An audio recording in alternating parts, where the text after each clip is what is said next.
Потънали сме в кълта на Топлофикация в буквален и преносен смисъл. Намираме се в Дружба, където Топлофикация направиха ремонт на тръбите за 60 милиона лева, но все още това дружество има дългове от 2 милиарда и 500 милиона лева и никой не знае как все още функционира.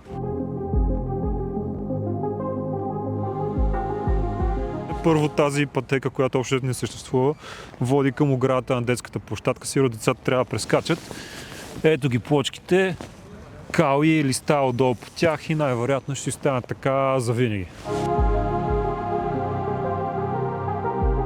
Проблемът в този случай е, че Топлофикация реши да прави ремонт в Дружба 2, който е един голям квартал в София, през есента и зимата, което е изключително странно, защо не го направиха през лятото. Съответно спряха топлоподаването и парното на едни големи П-образни блокове, като този 221 тук в Дружба 2. Проблемът е, че след ремонта гражданите започнаха да се оплакват какъв е резултата. Изпочупени пейки, изпочупени тротуари, разфърляни плочки и камъни навсякъде, кал и мръсотия. Ако това малко или много Топлофикация и техните подизпълнители го оправят, въпросът е къде отидоха тези 60 милиона лева, които инвестираха в този ремонт. От една страна, ние поискахме многократно количествени сметки защо този ремонт струва 60 милиона, какво точно включват ремонтните дейности, но така и не получихме ясен отговор. По наши груби сметки ремонта тук струва не повече от 30 милиона лева в цялата Дружба 2, а за това са похарчени 60 милиона лева.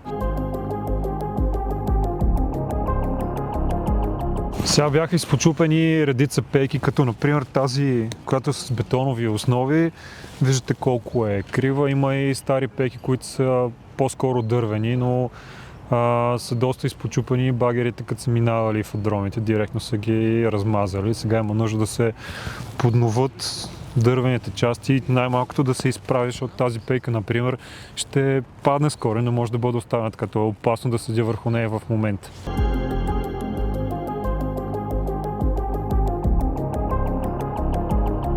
Тук виждаме едно чудесно дърво. Първо хората се оплакваха, че отрязаха няколко много стари дървета. Това за щастие са го запазили, но въпросът е защо пътеката трябва да преминава през дървото, не малко отстрани на дървото, за да не е по средата на бордюра, който очевидно тук липсва.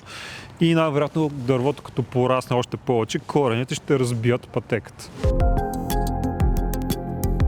Топлофикация в София не е само общински и софийски проблем. Това е държавен проблем. На първо място, защото общинското дружество дължи вече 2 милиарда и половина на Булгаргаз и на БЕХ, които съответно имат ликвиден проблем. Но ако гледаме от гледна точка на софиянци и че това е едно общинско дружество, е време Общинския съвет най-после да вземе решение как това дружество трябва да бъде оздравено, защото ние не можем да продължаваме така. Виждате, постоянно в последните няколко седмици има аварии. Огромна част от Люлин беше останала без пар на няколко дни. Южни квартали в Младост миналата година имаше сигурно 300 входа, които нямаха подаване, може би 5 дни.